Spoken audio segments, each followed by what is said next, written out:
So this happened from asteroids, right? At least that's what we've been programmed to believe.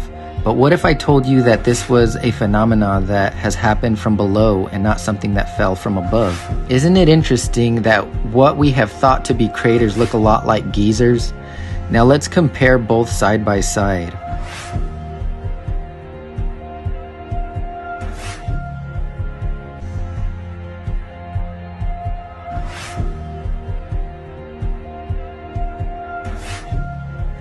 Pretty similar, right?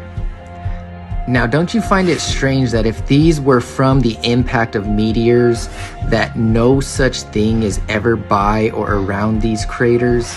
Check out what Genesis 7:11 says. It says, "In the 600th year of Noah's life, in the 2nd month, the 17th day of the month, the same day were all the fountains of the great deep broken up, and the windows of heaven were opened."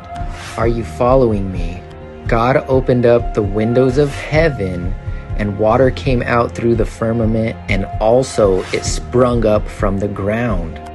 Think about these as giant geysers that erupted at the time of the flood. Satan, the god of this world, and those who are serving his purpose are trying to cover up the fact that God has judged the world before by a flood. And as 2 Peter says, that these scoffers are willingly ignorant that by the word of God the heavens were of old, and the earth standing out of the water and in the water, whereby the world that then was, being overflowed by water, perished. They deny the flood because if that happened, then so will his judgment by fire later come to pass.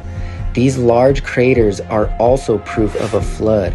Nothing is getting in or out until God cracks that sky open and he returns a second time.